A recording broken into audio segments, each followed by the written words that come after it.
Buenos días, nuevamente estamos en nuestra sesión de la liturgia de la palabra del día martes 22 de abril. Vamos a nuestro misal de la verdad católica para empezar, ¿no?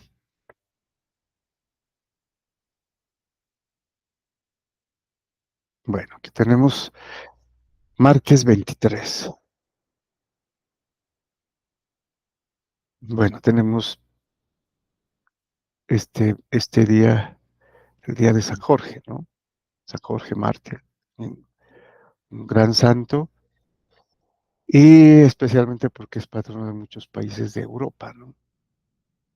Se lo conoce por la leyenda de la lucha de él con el dragón, el que lo mató al dragón.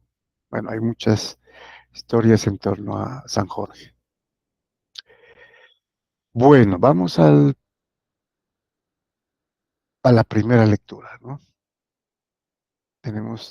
Continuamos con el libro de los Hechos de los Apóstoles, capítulo 11, versículos del 19 al 26. Seguimos la secuencia, ¿no? Del día anterior. Bueno, nos dice San Lucas: en aquellos días, algunos de los que se habían dispersado, huyendo de la persecución desatada después de la muerte de Esteban, llegaron hasta Fenicia, Chipre y Antioquía, pero predicaban el evangelio solamente a los judíos.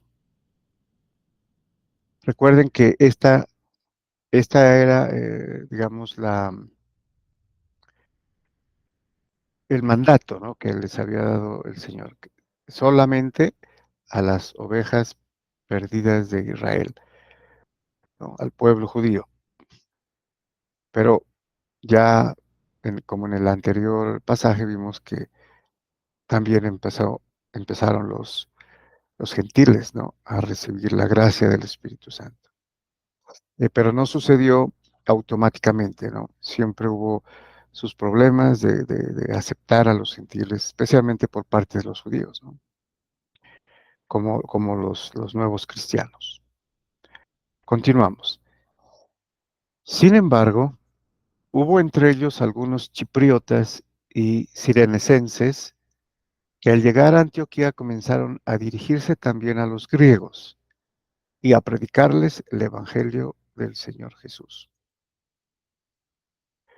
Y como la mano del Señor estaba con ellos, muchos se convirtieron y abrazaron la fe. Cuando llegaron estas noticias a la comunidad cristiana de Jerusalén, Bernabé fue enviado a Antioquía. Llegó Bernabé y viendo la acción de la gracia de Dios, se alegró mucho. Y como era hombre bueno, lleno del Espíritu Santo y de fe, exhortó a todos a que firmes en su propósito permanecieran fieles al Señor. Así se ganó para el Señor una gran muchedumbre. Bueno, esto era lo nuevo, ¿no? Bernabé estaba en Jerusalén con los apóstoles y fue enviado, ¿no? Porque empezaron a decir que habían eh, gentiles también, ¿no?, que estaban abrazando la fe. Entonces él fue para ver lo que estaba sucediendo. Y al ver, ¿qué vio? Vio la acción de la gracia, dice, ¿no? La gracia de Dios. Y como era un hombre bueno, lleno del Espíritu Santo, o sea, lleno de Dios, ¿no? Él no opuso resistencia, nada, y exhortó, inclusive, ¿no? Porque era muy difícil ver que si la directriz del Señor Jesús era a los judíos, o sea, primero a los judíos, ¿no? Ahora ya había llegado el tiempo de que también fueran los gentiles. Y por eso exhortó a todos a que firmes en su propósito permanecieran fieles al Señor. Y así se ganó para el Señor una gran muchedumbre, ¿no? Recuerden que los primeros 3,000 convertidos el día de Pentecostés, pues eran judíos, ¿no? porque era dirigido a los judíos nomás, el discurso, ¿no? La exhortación, el querigma. Y después de ese discurso de Pedro, el primero, se convirtieron en 3,000, ¿no? Se unieron a la iglesia. Luego 5,000, ¿no? Y muchos más. Pero ahora con los gentiles, ya no solamente con los judíos, dice, así se ganó para el Señor una gran muchedumbre. Continúa San Lucas, dice, entonces Bernabé partió hacia Tarso en busca de Saulo, y cuando lo encontró, lo llevó consigo a Antioquía. Recuerden que Saulo ya era cristiano, ya se había convertido, ¿no? Y estaba predicando, ¿no? En Damasco primero y luego en otras partes, ¿no? Ambos vieron, ambos vivieron durante todo un año en esa comunidad y enseñaron a mucha gente allí. En Antioquía fue donde por primera vez los discípulos recibieron el nombre de cristianos. Bueno, cristianos por Cristo, ¿no? Por Cristo que es el ungido, Cristo, o Jesús el Cristo, que es el Jesucristo, ¿no? Jesús el Cristo, Jesús el ungido, que en realidad es Jesús el nombre, ¿no? Jesús porque es Dios salva, ¿no? Yahshua, el nombre de Yahvé, digamos, de Dios, que es Yahweh, y Shua, Ashua, que salva. Entonces tenemos el, el- el nombre de Dios y la acción de Dios, ¿no? Dios salva, Yahushua. Bueno, muy bien. Tenemos inmediatamente el Salmo responsorial número 86. Dice el responso, alaben al Señor todos los pueblos. Aleluya. Jerusalén gloriosa, el Señor ha puesto en ti su templo. Tú eres más querida para Dios que todos los santuarios de Israel. De ti, Jerusalén, ciudad del Señor, se dirán maravillas. Egipto y Babilonia adorarán al Señor. Los filisteos, con Tiro y Etiopía, serán como tus hijos.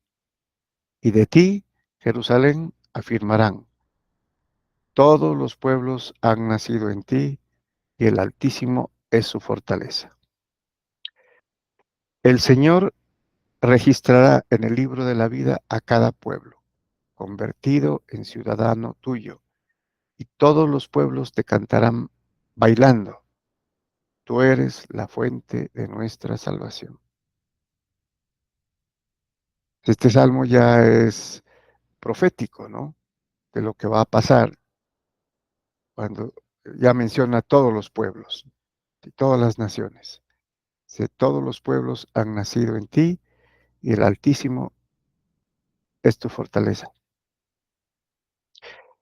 Es un salmo entonces que profetiza lo que pasará, ¿no? O sea, Jerusalén, Israel, empezó la amada del Señor, la esposa del Señor, Israel, ¿no?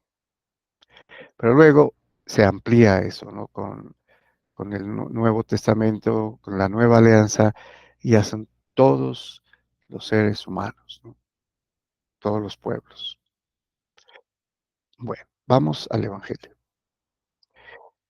El Evangelio según San Lucas, capítulo 10, versículos del 22 al 30. Sigue, ¿no? Tenemos la secuencia de la anterior lectura.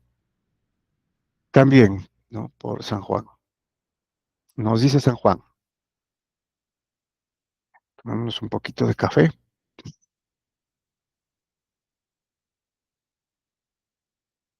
Bueno, y continuamos. Por aquellos días se celebraba en Jerusalén la fiesta de la dedicación del templo. Era invierno. Jesús se paseaba por el templo bajo el pórtico de Salomón. Entonces lo rodearon los judíos y le preguntaron, ¿hasta cuándo nos vas a tener en suspenso? Si tú eres el Mesías, dínoslo claramente. Jesús les respondió, ya se lo he dicho y no me creen. Bueno, aquí detengámonos un momentico, ¿no? Ya se lo he dicho y no me creen. ¿Cómo les ha dicho Jesús que Él es el Mesías? Bueno, más de una forma, ¿no? Porque las escrituras hablan de Él. La gente en esa época, hace 2000 años, estaba a la expectativa de que esa época era la que habían profetizado los profetas, ¿no? La ley, los salmos del advenimiento del Mesías. O sea, esa era la época. Entonces, por la escritura, por el Antiguo Testamento, la ley, los profetas y los salmos hablaban, ¿no?, del Mesías, del Señor. Entonces dice, ya se los he dicho y no me creen, porque Él es la palabra de Dios, ¿no? Si lo entendemos ahora de esa manera. Y les hablaba a los judíos en las escrituras, pero ellos estaban sordos, no, no escuchaban. Mm, También les hablaba a través de las obras, que precisamente sigue aquí, ¿no? Dice, las obras que hago en nombre de mi Padre dan testimonio de mí, pero ustedes no creen. Ahí está otra forma, ¿no? Recuerden que en un pasaje anterior dice, mi Padre es el que hace las obras, ¿sí? Pero cuando Él dice, mi Padre y yo somos uno, ¿no? Y yo hago lo que hace mi Padre igualmente. Aquí dice, las obras que hago en nombre de mi Padre, ¿sí? Son uno, no son el mismo, ¿no? Pero están en unión divina y no puede hacer uno nada sin que haga el otro, dice, ¿no?, en otro pasaje. Entonces, las obras las hace también el Hijo y las ha hecho, ¿no? Los milagros, los prodigios que ha hecho, ¿no? A luz de toda la gente, ¿no? De los judíos y del pueblo. Pero ustedes no creen. Aquí se está dirigiendo a los judíos, ¿no? Porque no son de mis ovejas. ¿Por qué no lo conocen? Recuerden en el pasaje anterior. Ellas me conocen y conocen mi voz y me siguen. Estos no son de sus ovejas. Eran judíos, ¿no? Entonces, ¿cómo uno puede decir cómo no son sus ovejas? Porque no lo conocían, porque lo rechazaban. Si uno se acerca al Señor, se acerca y escucha y aprende, cree, porque ya se acerca con una intención, ¿no? Nadie se acerca a algo o a alguien si no lo atrae. Algo, ¿no?, le atrae de esa persona para conocerla. Pues el que se acerca, escucha, aprende, entonces lo conoce. Mis ovejas escuchan mi voz. Yo las conozco y ellas me siguen. Escuchan mi voz, ¿no?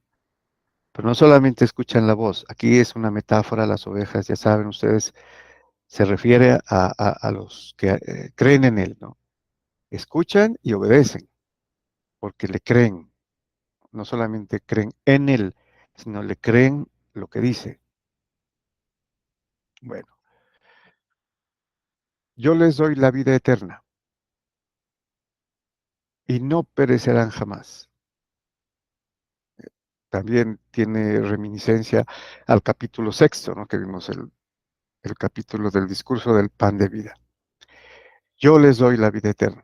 eh, El que come mi carne, bebe mi sangre, vivirá eternamente, ¿no? Nadie las arrebatará de mi mano. Me las ha dado mi Padre, y Él es superior a todos, y nadie puede arrebatarlas de la mano del Padre. Entonces, mire qué interesante, dice, nadie las arrebatará de mi mano. Y luego, nadie puede arrebatarlas de la mano de mi Padre. Si lo que tiene el Hijo, tiene el Padre. Lo que tiene el Padre, lo tiene el Hijo. ¿Sí? Y si, en este caso, referido a las ovejas, como nosotros, como los que están en Cristo, nadie podrá arrebatarlos si están en Cristo. Han entrado, ¿no? Han entrado, dice, entran por la puerta, y yo soy la puerta, y nadie los arrebatará de mi mano, nadie puede arrebatarlas de la mano del Padre. Y aquí viene una declaración que, pues obviamente les pegó duro a los judíos, ¿no? El Padre y yo somos uno. Aquí podríamos cerrar el discurso, ¿no? El Padre y yo somos uno. El Padre y el Hijo. Y el Espíritu Santo, ¿no? Que está con el Padre y el Hijo, porque el Espíritu Santo proviene del Padre y del Hijo. Eso lo sabemos por el credo. El Padre y yo somos uno. No son el mismo, ¿no? Son uno, uno, accionan en uno, pero no son el mismo, son dos, tres personas, la Santísima Trinidad, tres personas distintas, pero un solo Dios. Bueno, es uno de los mayores misterios de la cristiandad, ¿no? Muy bien. Muchas gracias y bendiciones.